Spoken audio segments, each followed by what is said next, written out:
पूरे देश में गणेश उत्सव की धूम मची है। घर घर में बप्पा विराजे हैं। कहते हैं कि मंगल मूर्ति के नाम से सुख समृद्धि का आशीर्वाद मिलता है, इसलिए किसी भी बड़े काम की शुरुआत भगवान गणेश का नाम लेकर ही की जाती है। अगर आप भी शेयर बाजार में निवेश की शुरुआत करने जा रहे हैं या फिर मन बना रहे हैं तो ये शुभ अवसर है। इसीलिए आज के शो में हम आपको उन शेयरों के बारे में बताएंगे जिनसे आप अपने पोर्टफोलियो के मुनाफे की मिठास को और बढ़ा सकते हैं।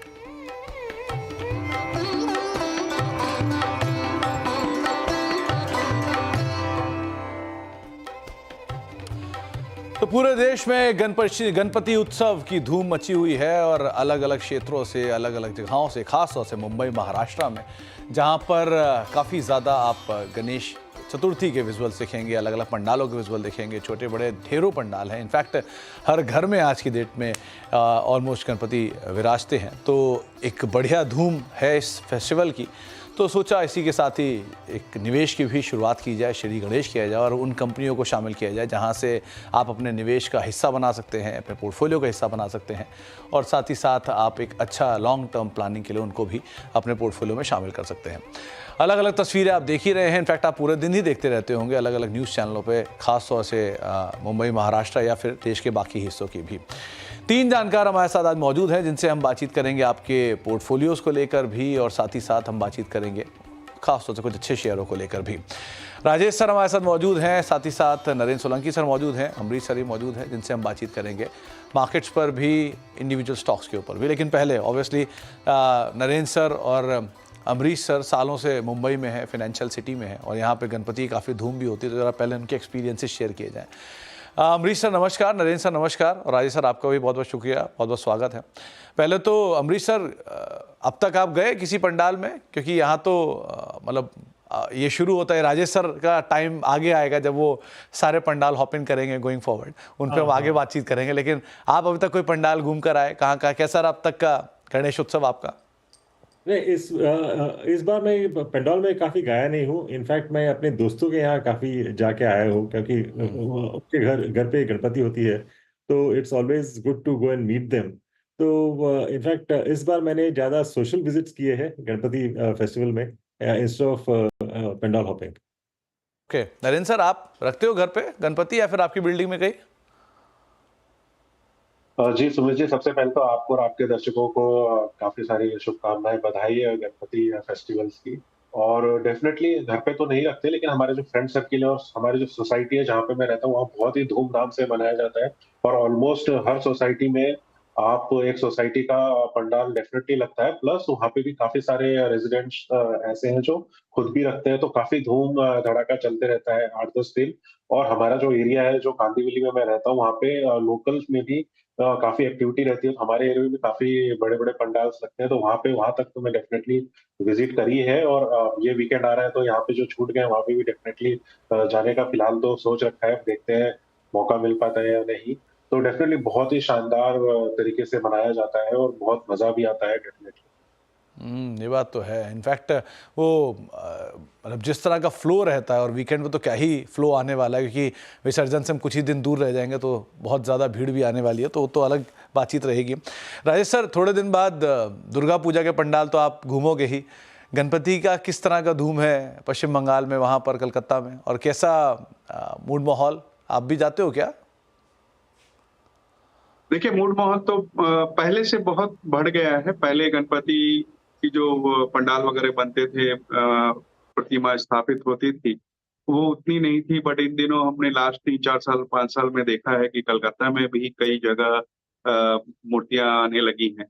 तो थोड़ी थोड़ी जो चलन है वो बढ़ता जा रहा है। ये बात सही है कि करीब 20 दिन के बाद दुर्गा पूजा चालू हो जा रही है, तो उसका भी मूड माहौल बहुत तेजी से आगे बढ़ रहा है। इस बार थोड़ी-सी उतना जोश नहीं है क्योंकि कुछ और दिक्कतें चल रही हैं स्टेट में। बट फिर भी दुर्गा पूजा तो अपनी जगह है ही। और हमें ये भी नहीं भूलना चाहिए कि यूनेस्को की तरह से हेरिटेज स्टेटस मिला हुआ है दुर्गा पूजा को बंगाल की। तो फॉरेन के भी कई टूरिस्ट्स आते हैं यहाँ पे, तो अच्छी खासी रौनक रहती है।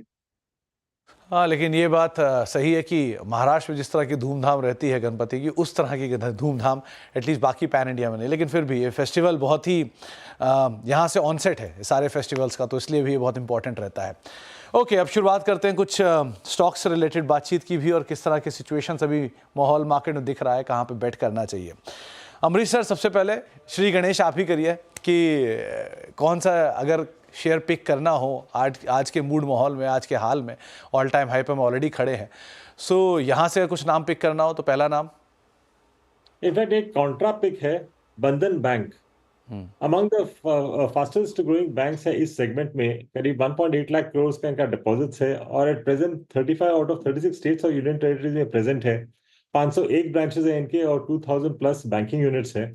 एसेट क्वालिटी काफी इंप्रूव किया है, स्लिपेजेस कम हुए हैं, हाई यील्डिंग एमएफआई लोन्स भी कम हुए हैं, पर इसके बावजूद निम्स काफी स्ट्रांग रहे हैं 7.6% इन Q1 FY25 और ये इंप्रूव किया है about 22 basis points year on year.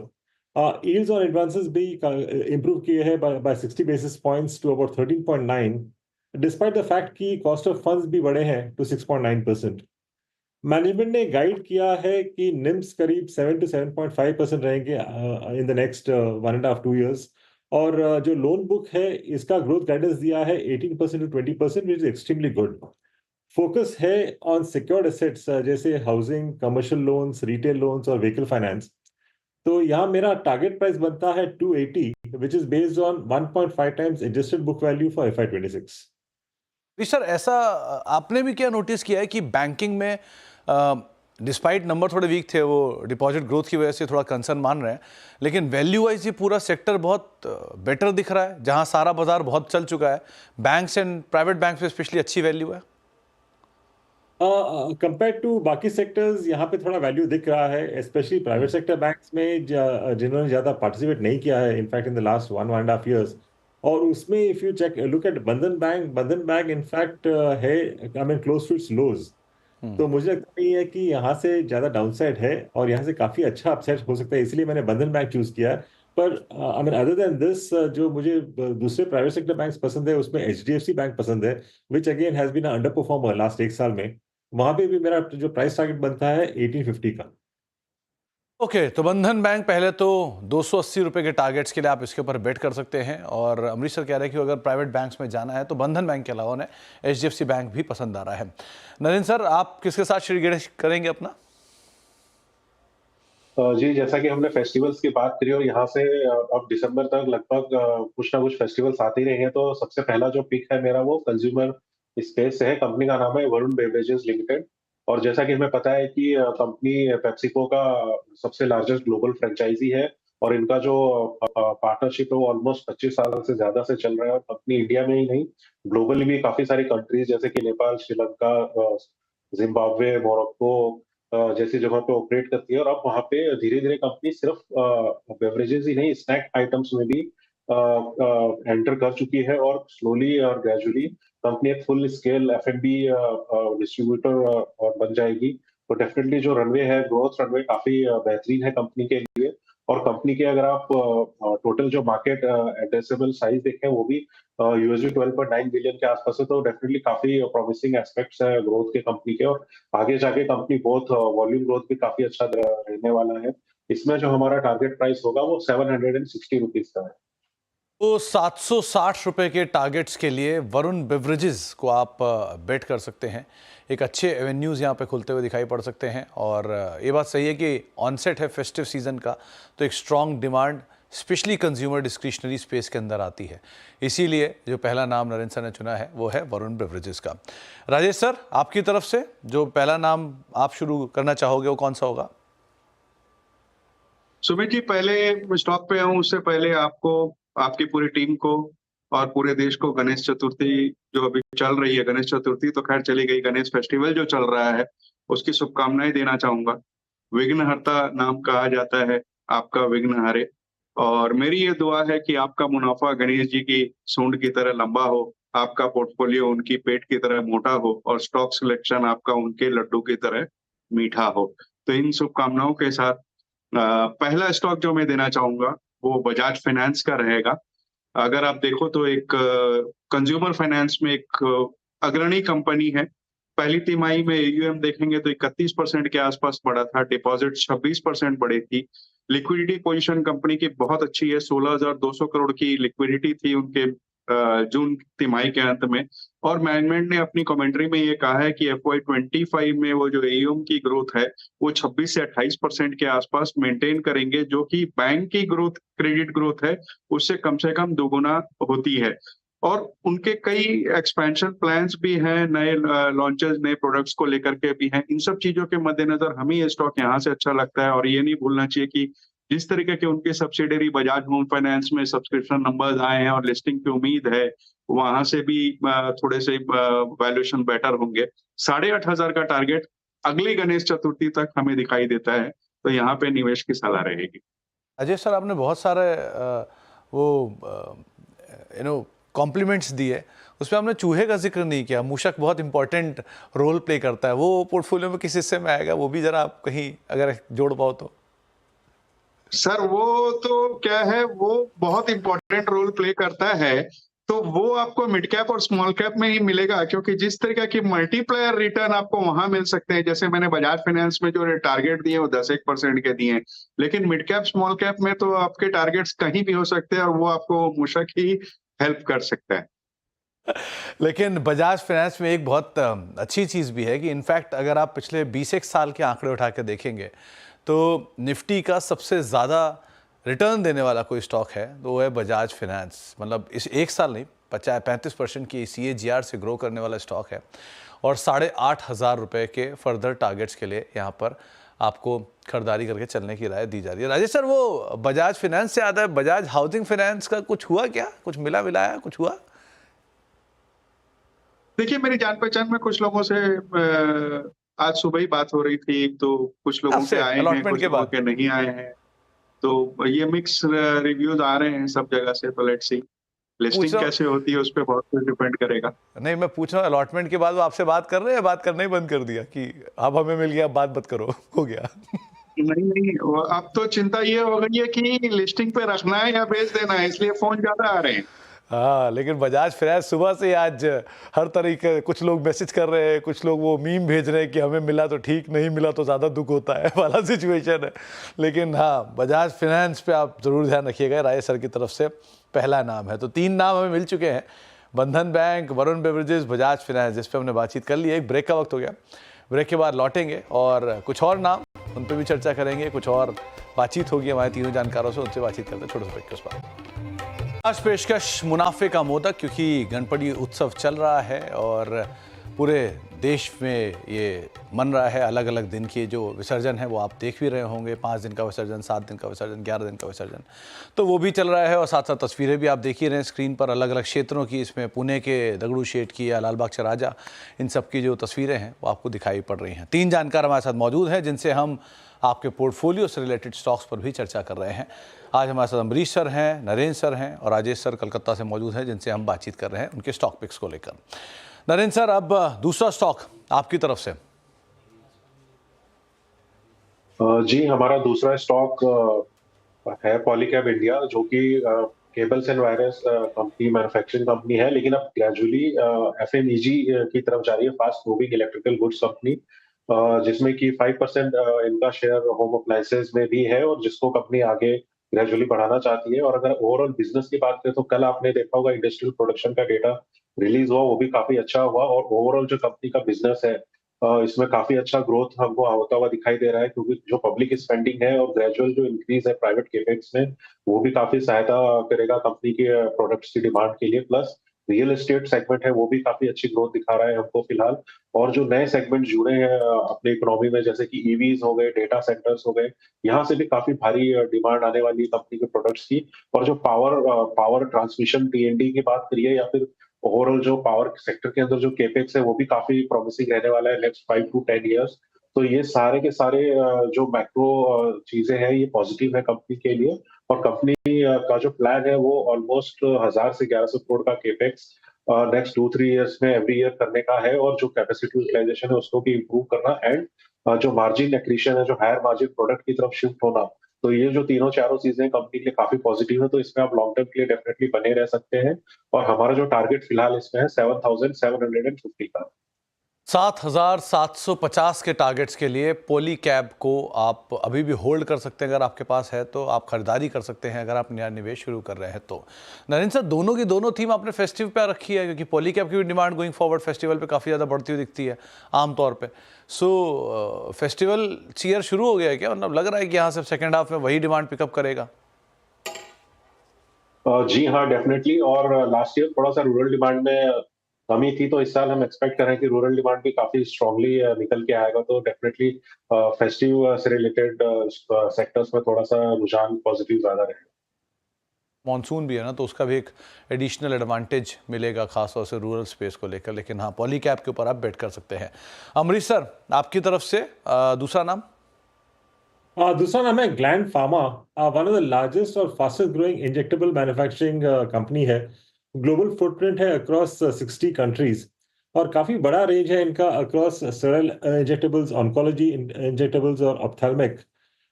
Q1 के जो नंबर्स थे थोड़े बहुत डिसअपॉइंटिंग थे, पर मैनेजमेंट कमेंट्री काफी पॉजिटिव रहा है। बायोलॉजिक्स बेस्ड कॉन्ट्रैक्ट मैन्युफैक्चरिंग इन लोग रिवाइव कर रहे हैं, क्योंकि यूएस में इसका पाइपलाइन काफी अच्छा बिल्डअप हुआ है, और हाल ही में इन्होंने 8 मॉलिक्यूल्स अभी लॉन्च किए हैं। सेनेक्सी जो उन्होंने 2022 में एक्वायर किया था, उसका ओवरऑल परफॉर्मेंस ड्रैग कर रहा था, पर एक्सपेक्टेड है कि बाय 2026 इसका परफॉर्मेंस काफी इंप्रूव होगा। तो एक्सपेक्टेड ईपीएस फॉर FY 26 करीब 70 का है, और यहाँ मेरा जो टारगेट प्राइस बनता है 2450 का। 1450 के टारगेट्स के लिए आप ग्लैंड फार्मा के ऊपर बेट कर सकते हैं। अमरीश सर, ये फार्मास्यूटिकल स्पेस में हाल में एक अच्छे अपमूव भी आए हैं, क्योंकि बाकी सेक्टर के कंपैरिजन में यहाँ पर वैल्यू फिर भी थोड़ी सी साउंड दिखाई पड़ रही है कंपैरेटिवली। Absolutely. सो अभी की सिचुएशन को देखते हुए, मतलब क्योंकि बाकी सेक्टर की कंपनियां अच्छी चली हैं, एल्केम हुआ, रेड्डी हुआ, काफ़ी चला है। सो ग्लैंड या एटलीस्ट लुपिन, एरो, इनमें बहुत अच्छी तेजी आई है। सो ये ग्लैंड को आप किधर पोजीशन होते हुए देख रहे हो वैल्यू वाइज? देखिए, इसमें काफी अच्छा करेक्शन भी देखा था, तो वैल्यू वाइज मुझे इस वक्त काफी अच्छा लग रहा है, क्योंकि यहाँ से डाउनसाइड कम है, क्योंकि मार्केट जिस लेवल पे है, हम लोग देखना पड़ेगा कि जो भी हम लोग स्टॉक लेते हैं उसका डाउनसाइड कितना हो सकता है in case the market corrects. तो स्पेशली फार्मा में डाउनसाइड कम लग रहा है, और उसमें if you look at gland pharma जो ऑलरेडी करेक्ट कर चुका है, यहाँ पे डाउनसाइड इज क्वाइट मिनिमल। तो risk reward ratio is very very favourable. तो रिस्क रिवॉर्ड के हिसाब से ग्लैंड फार्मा फिर भी थोड़े बेटर साइड पर पोजीशन दिखाई पड़ रहा है। ओके, तो दो नाम और आ चुके हैं। अब राजेश सर, आपकी तरफ से दूसरा नाम? देखिए, गणेश चतुर्थी का माहौल है, गणेश पूजा का, और शेयर बाजार के लिए अगर कहा जाए तो गणेश रिलायंस ही होता है। तो रिलायंस को छोड़ के ये प्रोग्राम आज का पूर्ण नहीं हो सकता था, तो मुझे लगा कि रिलायंस ही देना चाहिए और रिलायंस ही लेना चाहिए लोगों को अपने पोर्टफोलियो में लॉन्ग टर्म के लिए। एक तो देखिए, उनकी आउटलुक बहुत ऑप्टिमिस्टिक है रिलायंस के रिटेल स्टोर एडिशन को लेकर के। जियो में टैरिफ हाइक हुई है, ओटीसी में भी बेनिफिट होता हुआ नजर आ रहा है, ग्लोबल डिमांड जब तेल की बढ़ती हुई नजर आएगी। और जो केपेक्स के जो बहुत कैपिटल इंटेंसिव बिजनेस थे, रिटेल और जियो, वहां लगभग केपेक्स पूरा हो गया। तो अब क्या लगता है कि आने वाले दिनों में ओवरऑल परफॉर्मेंस बढ़ती हुई नजर आएगी। कंपनी का फोकस अब न्यू एनर्जी पे है। सब्सक्राइबर बेस अगर आप देखेंगे तो 49 करोड़ के आसपास है, जिसमें 80 लाख तो जून क्वार्टर में ही जोड़े गए थे। आरपू 181.70 रुपया के पास अभी है, जो कि पिछले 2-3 क्वार्टर से स्टैग्नेंट है। बट अब जो कि जियो का टैरिफ बढ़ गया है, तो वहां भी बढ़त होती हुई नजर आएगी। रिटेल में अच्छी स्केल अप हो रही है, 331 नए स्टोर इस बार जोड़े, और जून तिमाही के अंत में 18,918 स्टोर थे। इन सब चीजों के मद्देनजर, और सबसे बड़ी बात कि आने वाले दिनों में कभी भी मुझे नहीं पता कि अब 6 महीने में होंगे कि साल भर में होंगे, कभी भी इन दोनों को डीमर्जर या न्यू लिस्टिंग होती है या आईपीओ आता है रिटेल का और जियो का, तो वो एडेड बेनिफिट होगा। साल भर में आप 3200 के टारगेट मान के रिलायंस इंडस्ट्रीज में निवेश कर सकते हैं। मेरे दो सवाल हैं। पहले तो रिलायंस इंडस्ट्रीज में वो बोनस भी आना ही है, सो आप ये बोनस वाले पार्ट को कंसीडर करके चल रहे हो या नॉन बोनस वाले पार्ट को कंसीडर करके चल रहे हो, पहला पार्ट। और दूसरा, आप पहले इसका जवाब दो, फिर मैं एक और सवाल आपसे पूछूंगा दोनों पिक्स को लेकर। बोलो राजेश सर। अच्छा, देखिए, बोनस मैंने आज जो टारगेट्स दिए हैं वो कम बोनस के हैं। अब आप बोनस को इसमें एडजस्ट करते हो तो आप एक्स बोनस 1600 रुपया मान के चल सकते हो। और मेरा अनुमान है कि शायद उससे ऊपर भी हो जाए, क्योंकि जब बोनस वगैरह आके लो वैल्यू हो जाता है स्टॉक का, तो रिटेल निवेशक जो है उसमें बहुत तेजी से बढ़त दिखाते हैं। पिछले बोनस के समय भी अगर मुझे ठीक से याद आ रहा है तो उसके बाद भी एक बहुत अच्छी बढ़त हमने स्टॉक में देखी। राजेश सर, एक चीज़ और, बजाज फाइनेंस को लेकर आमतौर पे ये धारणा रहती है कि ये पिछले 3 साल से चला नहीं है। पिछले 3 साल से सच में शेयर 3% 1.5% नेगेटिव में रहा है।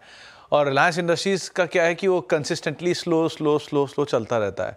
सो ये दोनों के दोनों शेयर वो हैं जो जाइंट्स हैं अपने अपने स्पेस के। इनफैक्ट रिलायंस तो लार्जेस्ट कंपनी इंडिया की, उसका तो मतलब ही नहीं है, लेकिन बजाज भी जाइंट है अपने NBFC स्पेस में। सो जो निवेशक ये सोचते हैं कि ये 3 महीने में नहीं चला, 6 महीने में नहीं चला, साल भर में नहीं चला, उनके लिए आप क्या बोलोगे? खास होकर कि दोनों शेयर ही आपके वैसे हैं जो बहुत ही स्लोली एक लंबी वेल्थ क्रिएशन जर्नी का हिस्सा रहे हैं। सो उनके लिए क्या बोलोगे आप? सुमित जी, मेरे जवाब आपके सवाल में ही छिपा हुआ है। एक लंबी जर्नी के वेल्थ क्रिएशन का हिस्सा रहे हैं, आपने अभी कहा। तो ये वेल्थ क्रिएशन अगर किसी को करनी है तो मुझे लगता है ये स्टॉक उपयुक्त है। अगर आपको डे ट्रेडिंग करनी है, छोटी अवधि में मुनाफे कमाने हैं, ज्यादा रिस्क लेना है, तो वो जुदा बात है। वैसे तो बुफे लगा हुआ है स्टॉक का, आप कुछ भी ले लो। लेकिन आज लॉन्ग टर्म की अगर अपने बात करें, निवेश की बात करें, कंसिस्टेंट परफॉर्मेंस की बात करें, तो मुझे लगता है ये दोनों स्टॉक उपयुक्त लगे हैं। क्योंकि कई बार ऐसा होता है कि मार्केट कई दिनों तक, कई महीनों या कई वर्षों तक आपको रिकॉग्नाइज नहीं करता। मैं एक छोटा सा एग्जांपल दूं अगर आपको, तो 150 रुपया में जब मैं ITC बोलता था तो लोग हंसते थे, और 8 साल 7 साल वो चला ही नहीं, और अब 500 रुपया में सबको लेना क्या इच्छा हो रही है। तो वो डिफरेंस आता है। बट आपको लॉन्ग टर्म में अच्छी कंपनियां गणेश जी के मोदक की तरह हमेशा मिठास ही देती। चलिए, तो इसीलिए आपको ये नाम बताए गए हैं। खैर, ये नाम आपके स्क्रीन पर आ गए हैं। अम्बरीश सर की तरफ से बंधन bank, gland pharma, Rajesh sir की तरफ से रिलायंस इंडस्ट्रीज़ और बजाज फाइनेंस, और नरेंद्र सर की तरफ से वरुण बेवरेजेस और पॉलीकैब। इनके ऊपर आप बेट कर सकते हैं अगर आप अपने निवेश की नई शुरुआत करने जा रहे हैं। तो राजेश सर की फ़ोटो, राजेश सर जरा अपनी नई फ़ोटो भेजना, ये बहुत पुरानी हो गई, बहुत समय से यही वाली चले जा रही है, तो ज़रा नई फ़ोटो की आपकी ज़रूरत आ रही है, तो थोड़ा नई फ़ोटो भेजना ज़रा नेक्स्ट टाइम के लिए। खैर, आप तीनों का भी बहुत बहुत शुक्रिया हमारे साथ मौजूद रहने के लिए, और आप तीनों को हमारी तरफ से शुभकामनाएं इस गणेश फेस्टिवल की, और आगे आप लोगों से हम समय समय पर दोबारा जुड़ते रहेंगे। बहुत बहुत शुक्रिया हमारे साथ मौजूद रहने के लिए, और आप सभी दर्शकों का भी बहुत बहुत शुक्रिया हमारे साथ जुड़ने के लिए।